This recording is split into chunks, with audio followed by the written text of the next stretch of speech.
മലയാളത്തിന്റെ കഥാകാരൻ എം.ടി. വാസുദേവൻ നായർ സർ എഴുതിയിട്ടുള്ള ഇരുട്ടിന്റെ ആത്മാവ് എന്ന കഥയാണ് ഇന്നത്തെ ഡെയിലി ഇൻസൈറ്റ്സ് ബുക്ക് റിവ്യൂ എന്ന ടോപ്പിക്കിൽ ഞാൻ തിരഞ്ഞെടുത്തിരിക്കുന്ന പുസ്തകം.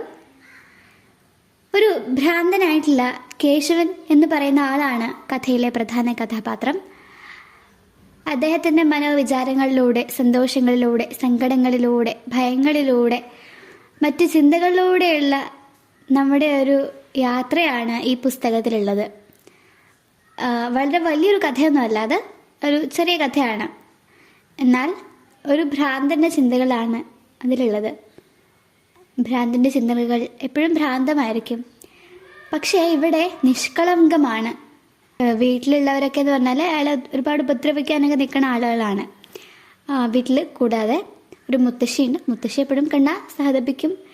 ദൃഷ്ടിദോഷം എന്നിങ്ങനെ പറഞ്ഞുകൊണ്ടിരിക്കും എപ്പോഴും. അതുപോലെ തന്നെ പിന്നെ ആ വീട്ടിലുള്ളതാണ് അമ്മുക്കുട്ടി. അമ്മുക്കുട്ടി എന്ന് പറഞ്ഞാൽ അയാളെ കുറച്ചെങ്കിലും സ്നേഹിക്കുന്ന, സമാധാനിപ്പിക്കുന്ന ഒരാളാണ്. ഏട്ടൻ്റെ ദീനമൊക്കെ മാറും, അല്ലെങ്കിൽ രോഗമൊക്കെ മാറുമെന്ന് പറഞ്ഞ് ചോർത്ത് പിടിക്കുന്ന ആളാണ്. അങ്ങനെ ദിവസങ്ങൾ കഴിഞ്ഞു. അയാളുടെ ചില പെരുമാറ്റങ്ങൾ കാരണം ഒരു ചങ്ങലയ്ക്കകത്ത് അയാൾ ബന്ധിക്കുകയാണ്. ചങ്ങലകൾ കൊണ്ട് ബന്ധിച്ചിട്ടുണ്ടായിരുന്നു. അപ്പോൾ അങ്ങനെ അയാൾ ഒരു ദിവസം കണ്ണ് തുറന്ന് നോക്കുന്നു. ഞാനിപ്പോൾ എവിടെയാണെന്ന് തിരിച്ചറിയുന്നു. ചങ്ങലകൾക്കുള്ളിലാണ് ബന്ധിക്കപ്പെട്ടിരിക്കുകയാണെന്ന് മനസ്സിലാക്കുന്നു. അതിനുശേഷം അയാൾ ഒരുപാട് ശ്രമിക്കുകയാണ് ഇതൊന്ന് തകർക്കാൻ വേണ്ടിയിട്ട്. പറ്റണില്ല. അയാൾക്ക് വേദനിക്കുകയാണ്. ചുറ്റും കാണുന്ന എല്ലാവരുടെ അടുത്തും തനിക്ക് ഭ്രാന്തില്ല എന്ന് പറയണു.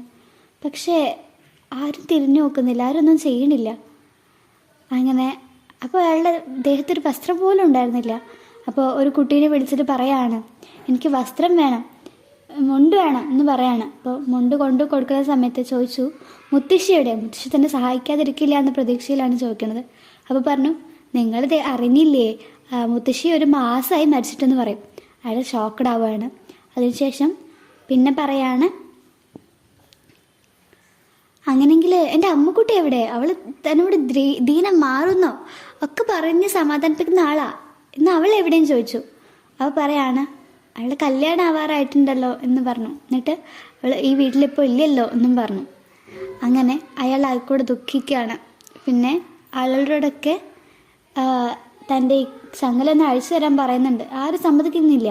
ഭ്രാന്തില്ലാന്ന് പറഞ്ഞിട്ട് ആരും മനസ്സിലാക്കുന്നില്ല. അങ്ങനെ അയാൾ എങ്ങനെയോ പരിശ്രമങ്ങൾക്കൊടുവിൽ അയാളത് അയച്ചെടുക്കുന്നു. എങ്ങോട്ടൊന്നില്ലാതെ ഓടി നടക്കുകയാണ്.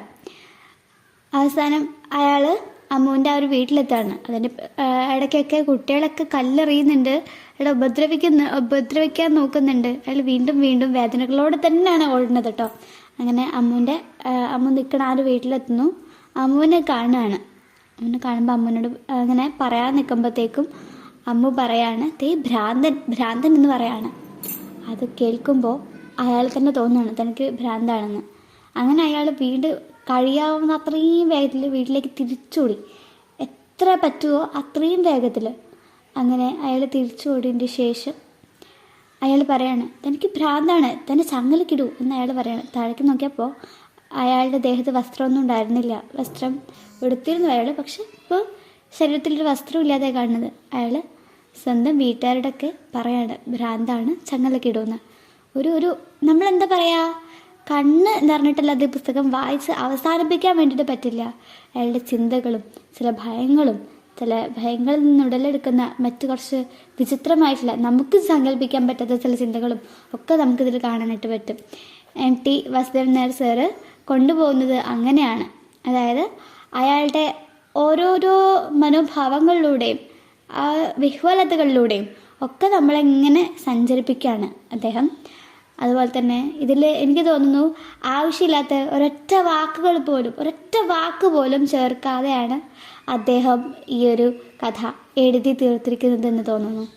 അപ്പോൾ ഈ ഒരു പുസ്തകം എല്ലാവർക്കും വായിക്കാനൊരു പ്രചോദനം നൽകാൻ പറ്റുമെന്ന് വിശ്വസിക്കുന്നു. Thank you so much.